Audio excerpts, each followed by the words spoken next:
When I was a young girl, like most kids, what I wanted to be when I grew up changed by the day. I wanted to be a ballerina and a movie star.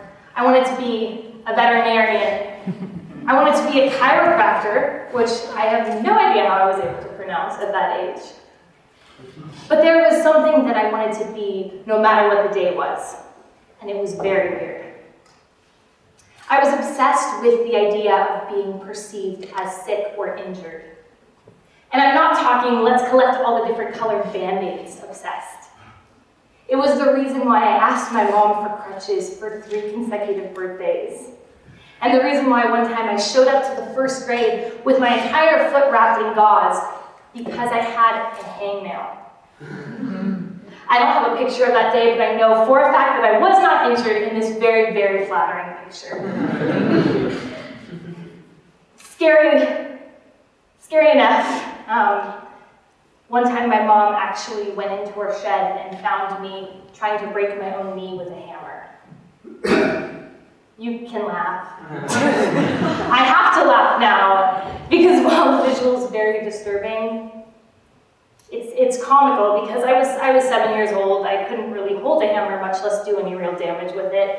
And the fact that I was so hell-bent for most of my childhood on having some sort of outwardly visible illness that would result in positive attention and sympathy makes it all the more comical that I now have one that results in the exact opposite. I have a chronic illness called Lyme disease, which is a bacterial infection commonly transmitted through ticks, which are these super cute, glamorous creatures up here. But according to the IBDs, the Infectious Diseases Society of America, Lyme disease is really only found in the Northeast, and the ticks are only around from late spring to early summer, and they have to be on your skin for 36 hours to give you the infection, and when they do, they leave a bullseye-like rash on the skin. But I didn't have any of those things. I'm from California, which is literally the furthest away that I could possibly be from the Northeast. I went to college for my first year in the South, but I wasn't there from late spring to early summer. I was never really outside, I didn't have a rash, and I've been through some very, very hard things in my life, but had I found one of those things on my body, I do not know that I would be here with you all today. And yet, despite that, and despite my track record of inventing illnesses, crying wolf, and creating wolves to cry, I'm here and I'm telling you all that I do have Lyme disease. And I'll be okay if you don't believe me.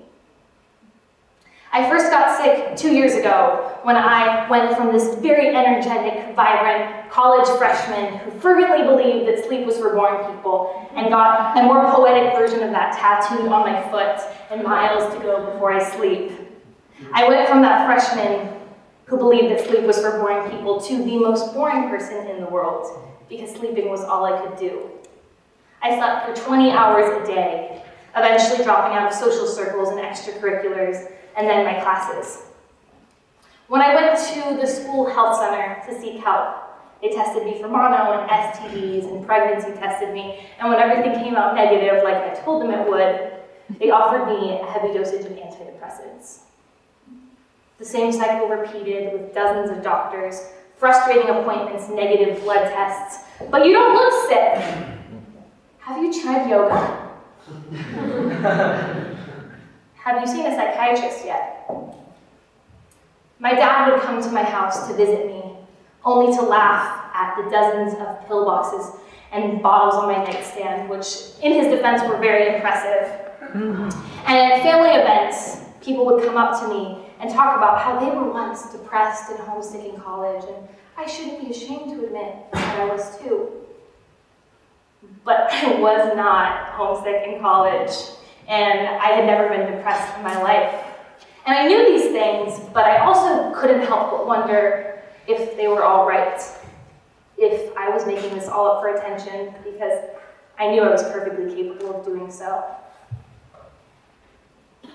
So my symptoms started to get worse, and a few months after I first got sick, I was almost bedridden from joint pain, and the left side of my body was almost completely numb. I had all these random symptoms that didn't seem to connect to one another, and I was still sleeping my life away.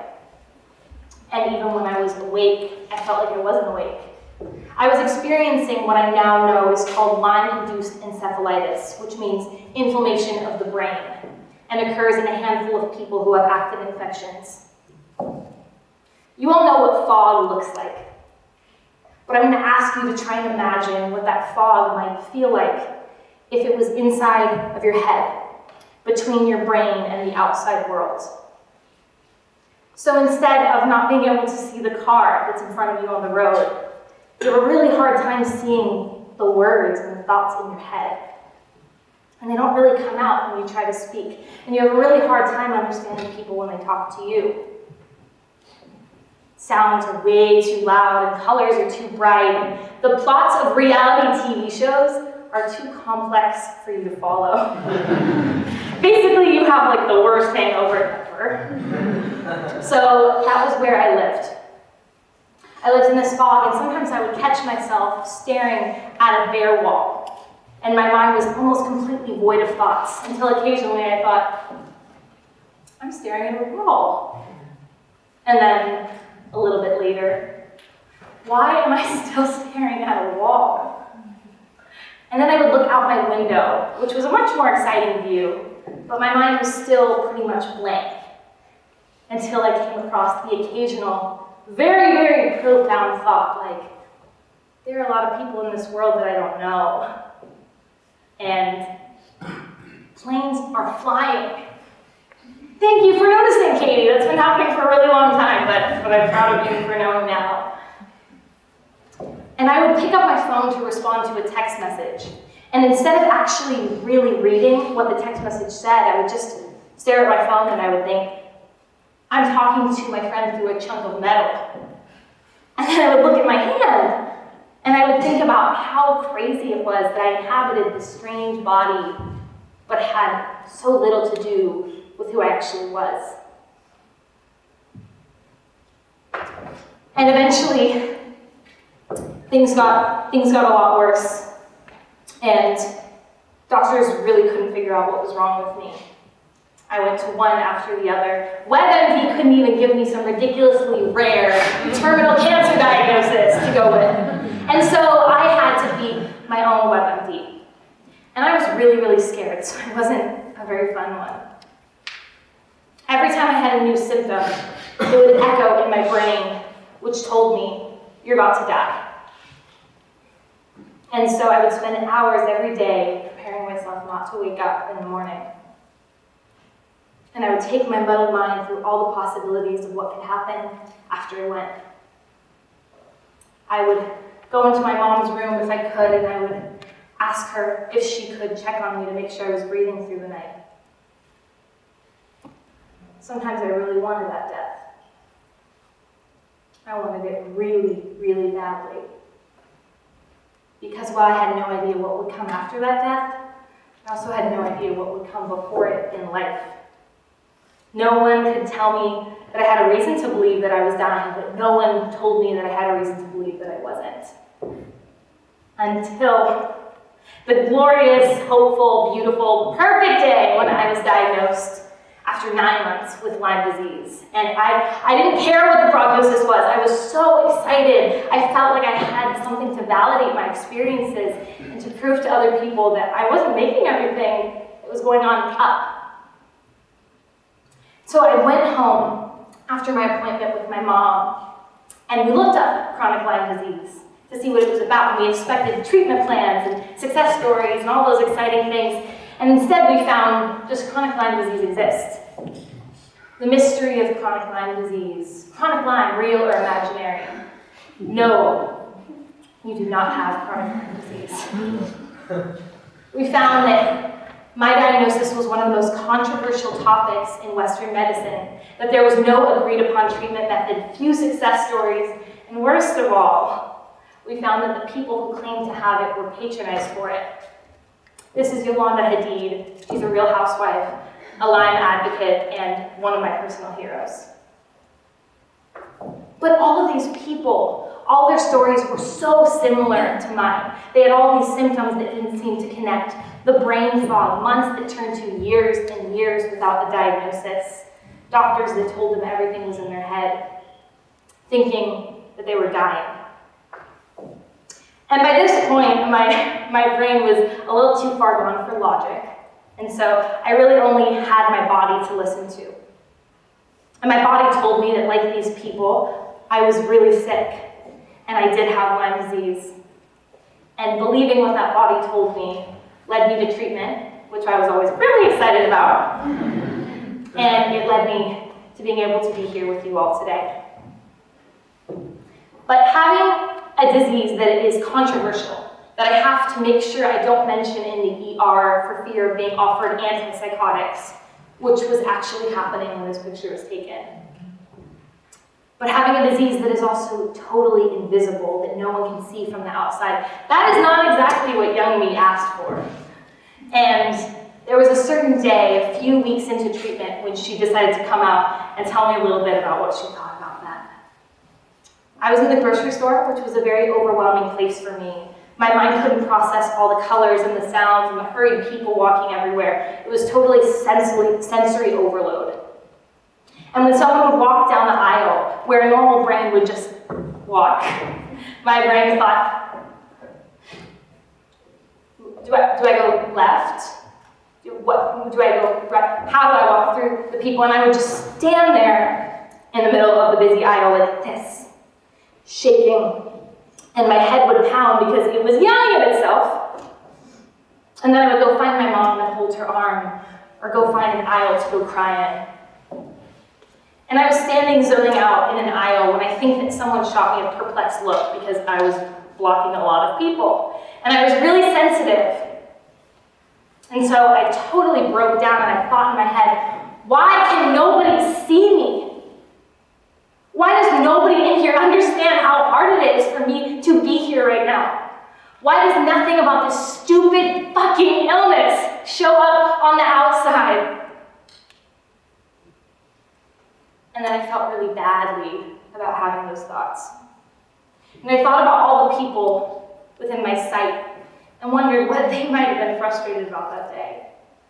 And I thought it was likely that someone I saw probably lost a loved one that week, or was given really, really bad news. And there they were, putting on brave faces and going about their days, no more seen or understood than I was. And I thought about my childhood need for sympathy. And I thought about all the Facebook pictures I posted of my freshman year of college, and how hard I thought about Instagram. And I remembered a question from a Myers-Briggs personality test I once took.